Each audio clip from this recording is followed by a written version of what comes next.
예, 오늘의 증시 브리핑 시작하겠습니다. 시장이 좀 강한 반등이 나왔는데, 첫 번째는 지난 주말에 가동이 됐던 전쟁 트레이드가 좀 완화가 됐다.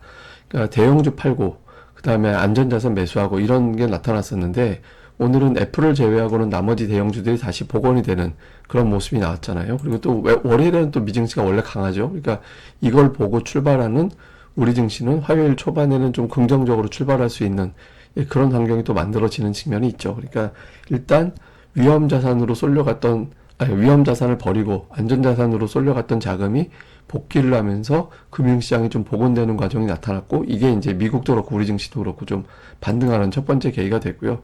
이런 거는 뭐 데이터로도 확인이 됩니다.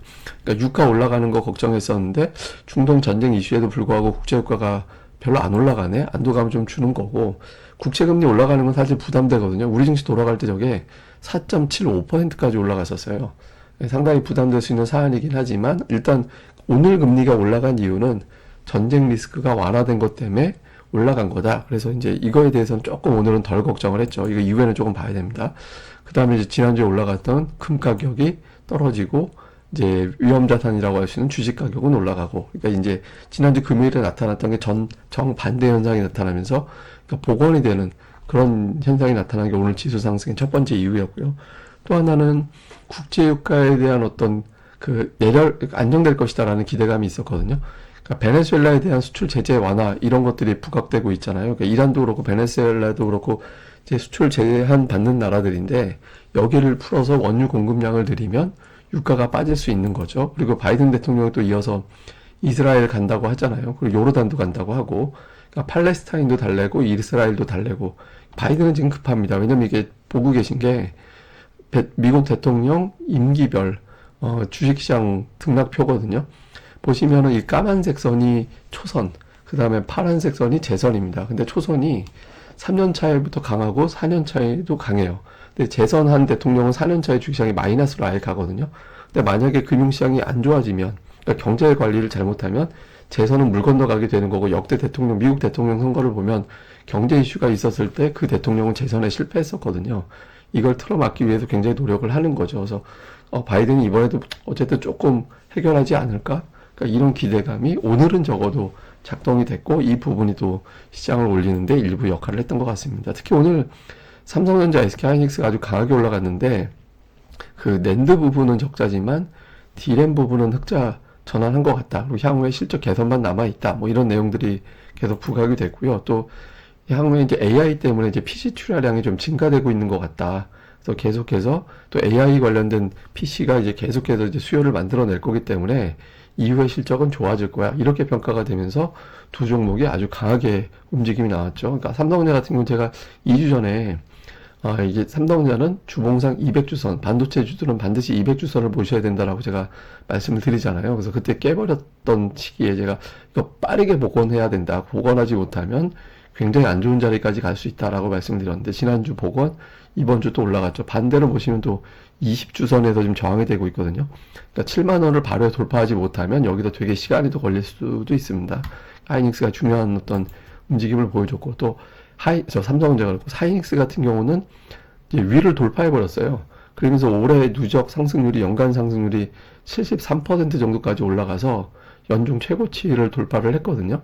여기서 만약에 13만 원 훌쩍 넘어가서 더 밀어붙이게 된다라면 지수를 멱살 잡아 올리는 그런 힘이 생기게 되거든요. 그래서 왜냐면 또 이게 올라가면 올라가는 대로 또 자금이 거기에 딸려가는 측면이 있기 때문에 시가총액이 계속 높아지는 그런 효과가 나올 수도 있습니다. 그래서 이게 이제 휘날렌지 여기서 13만 원에서 더 치고 나가서 14, 5만 원까지 가는 절차를 만들어내는지 시황상 되게 중요하게 됐죠. 그 다음에 이제 오늘 컴투스홀딩스 같은 게임주들이 되게 많이 하락한 상태에서 반등을 했는데, 이런 게임주들은 또 가상화폐 가격하고 좀 연동되는 측면이 있거든요. 그래서 네, 오늘 그 비트코인을 비롯해서 가상화폐 가격이 좀 올라왔다 뭐 이런 뉴스들이 좀 있었잖아요. 그래서 이게 향후에 이제 게임주뿐만 아니라 이것도 반도체하고도 연결고리가 있는 거라서 향후에 가상화폐 가격 동향이 어떻게 움직이는지 이걸 반도체 플러스 게임주 조합으로도 볼 수 있는 거라서 이것도 향후에 좀 주목은 해봐야 될 것 같습니다. 수급에서는 외국인들이 무려 17거래일 만에 순매수로 돌아왔죠. 순매수 들어왔고, 이제 선물은 뭐 나중에 줄이긴 했지만, 근데 중요한 건 뭐냐면 매수로 들어왔다 하더라도 매도가 줄어서 매수일 수도 있잖아요. 근데 오늘은 매도 규모는 비슷했어요. 최근에 계속 27% 후반에서 28% 중반 정도 매도 비중인데 오늘은 외국인들 팔 거 그대로 팔았거든요. 근데 매수가 어제보다 거의 한 8% 이상, 8%포인트 이상 늘었어요. 그래서 외국인들 오늘은 정말 매수를 한 날이다. 그럼 뭘 매수했나 봤더니 순매수가 4,300억 정도 되는데 삼성전자 플러스 SK하이닉스 두 종목만 4,700억을 샀어요. 예, 그러니까 사실상 오늘 외국인들 매수는 그냥 코스피를 매수한 게 아니라 두 종목 매수한 거다. 그러니까 순매수 3위가 현대차인데 180억밖에 안 되잖아요. 그러니까 오늘 외국인들은 그냥 반도체 산 거다. 이렇게 보는 게 맞죠. 그래서 그 외에는 뭐 이렇게 규모가 자잘했고, 기관 투자자들은 삼성전자, 포스코홀딩스는 팔았는데, 또 하이닉스는 매수했거든요. 그래서 반도체 관련된 뉴스들이 워낙 많아서 그런지 몰라도, 그러니까 이쪽을 좀 매수를 하는 모습을 보였고, 그 외에 이제 2차 전지 관련된 대형주들을 또 매수하는 이제 그런 모습을 또 보였습니다. 코스닥에서는 외국인 투자들이 로봇주, 레인보우 로봇도 이제 매수가 들어온 게 있었고, 그리고 한동안 외국인들 순매수 상위에, 그러니까 반도체 쪽이 이렇게 많이 포진하지는 않았었거든요. 근데 오늘은 뭐 주성 엔지니어링, 동진세미캠 등등, 원희가 EPS, 테크윙, 하나마이크론, 이런 것들이 조금 들어와서 이제 뭐 맞춰주는 그런 모습이 있었고, 기관은 이제 에코프로, 에코프로 BM, 이런 이제 대형 2차 전지 관련주들, 이런 것들이 좀 있었고, 일부 뭐 게임주들이라든가 이런 것도 있었고, 역시 종목수로는 반도체 쪽이 여전히 많이 포진해 있습니다. 그래서 반도체 관련주들을 기관 투자자들이 시세 주도해 나가고 있는 그런 상황이다. 또 이것도 좀 이제 계속해서 봐야겠죠. 근데 이제부터는 반도체 이외에 뭐가 들어오는지도 계속 봐야 될 것 같아요. 그러니까 반도체 종목들별로 가격 부담을 느끼는 투자자들이 있고, 또는 시장에 대한 자신감이 생길 경우에는 또 반도체 이외 종목을 움직이기 시작할 수도 있거든요. 그래서 그런 것도 같이 좀 챙겨봐야 되는 타이밍인 것 같습니다. 자, 이슈를 보면 미증시는 일단 월요일 효과를 넘겼죠. 그러니까 오늘 미국 올라간 건 짝퉁일 수도 있어요. 그러니까 월요일마다 뭔가가 가동이 돼서 매주 올라간 거일 수도 있으니까. 그러니까 이제 오늘 움직이는 게 진짜인데, 여기서 과연 어떤 종목들이 어떤 형태로 움직일 거냐. 그러니까 이게 지금 안전자산에 대한 어떤 이제 선호도, 이런 것들이 계속 또 불거지느냐. 이게 또 국채금리가 내려가는 요인이고, 금리가 동결할 거다. 이런 금리가 올라가는 걸 또 막아주는 요인이 되거든요.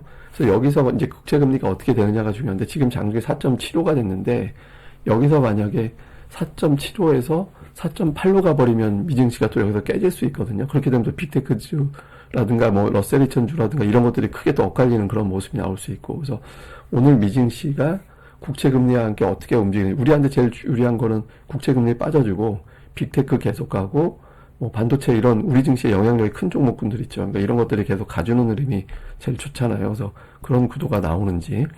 그 다음에 기관 투자자들이 지금 수익률 게임인 게, 제가 계속 기관들은 이런 종목 매수하고 있네요라는 걸 계속 말씀드렸었잖아요. 그러니까 지금 최근에 한 달 정도 매수한 종목군들 평균 수익률을 보면 기관이 압도적입니다. 예, 그리고 10종목 매수하면 8, 7종목의 수익률이 나 있는 상태고, 수익이 외국인들이 한 3종목, 3할? 개인은 2할도 안 돼요. 지금 타율이. 그러니까 기관이 압도적이거든요. 그래서 기관들 매매 종목을 계속해서 집중해 볼 필요가 있고요. 뭐 오늘 강세 종목은 뭐 이런 정도인데, 뭐 상승 종목이 워낙 많았던 날이라 강세 종목을 따로 분류할 필요는 없는 것 같습니다. 예, 그리고 오늘 보실 차트는 JP모건 다이먼 회장을 제가 조금 살짝 디스하려고 그러는데, 그러니까 이분이 지금 되게 위험한 시기라고 지난 주말에 막 나와서 경고를 했잖아요. 근데 되게 독특한 게 뭐냐면, JP모건은요, 대손 충당금을 줄였습니다. 이게 지금 가장 높이 올라 있는 게 이게 이제 JP모건이고, 다음에 이제 보라색으로 이제 있는 거, 이건 각각 다른데, 그러니까 보라색이 이제 시티고, 그 다음에 이제 오렌지색이 이게 웰스파고거든요. 근데 JP모건이 제일 많이 줄였어요. 이게 무슨 얘기냐면, 그 대손 충당금이라는 거는 빌려준 돈 못 받게 되는 거를 대비하는 거잖아요. 경제가 나쁠 때 대손 충당금을 많이 쌓고, 경제가 좋아질 것 같다라고 생각을 할 땐 대손 충당금을 줄입니다. 근데 정작 자기네 회사들은 저걸 줄여놨어요. 그러니까 경기 연착륙에 베팅해놓고 CEO는 저러고 다니는 거죠. 그러니까 너무 저런 사람들, 뭐 마이클 윌슨도 마찬가지, 또 반대로 뭐 좋은 메시지 주는 사람도 마찬가지입니다만은, 저런 유명인들의 분석이 너무 극단적으로 좋거나 나쁘게 나오면 오히려 역으로 생각해 볼 필요도 있다, 이렇게 볼 필요가 있고요. 또 하나, 이제 저는 닉 티밀하우스 기자 그 트위터를 매일 보는데, 이 사람도 흥미로운 걸 올렸더라고요. 그러니까 미국 임대료가 빠지기 시작했다라는 거예요. 예, 미국 임대료가 빠지기 시작해서 전체적으로 보면 9월부터 빠지기 시작했다. 근데 이거는 나름대로 의미가 있죠. 그러니까 뭐 다가구 주택이라든가 이런 것들에서 임대료가 내려간다라는 건 미국 주거 비용이 떨어진다라는 거잖아요. 그러니까 항상 여러분들이 뭐 예를 들어서 다이몬 회장의 부정적인 어떤 메시지가 나왔다. 그러면 이게 전체적으로 다른 지표들도 다 이렇게 가는 게 맞나 하면서 이것저것 좀 많이 찾아보고, 또 반대로 너무 좋은 뭐 톱니라든가 이런 사람들도 너무 좋은 얘기 많이 하잖아요. 근데 그럴 때 지표는 또 반대로 가고 있는 거 아닌가. 그래서 이런 것들 좀 같이 살펴봐서 너무 특정 인물들의 발언에 맹신하지 않고 골고루 좀 살펴보시는 게 중요하지 않나. 이렇게 이제 이런 의미에서 오늘 이제 이런 시차를 두고 나왔던 이제 서로 다른 지표와 메시지를 제가 또 설명을 해드렸습니다. 원래 다른 거 준비했는데 오늘은 이걸로 이제 가늠을 하고요. 가름을 하고 다음에 원래 하려고 했던 거는 다음 시간에 하도록 하겠습니다. 예, 그럼 또 오늘 하루 잘 보내시고요. 저는 또 다음 방송에서 뵙겠습니다. 이 방송 구독하기, 좋아요, 알림 설정까지 꼭 부탁드립니다. 감사합니다.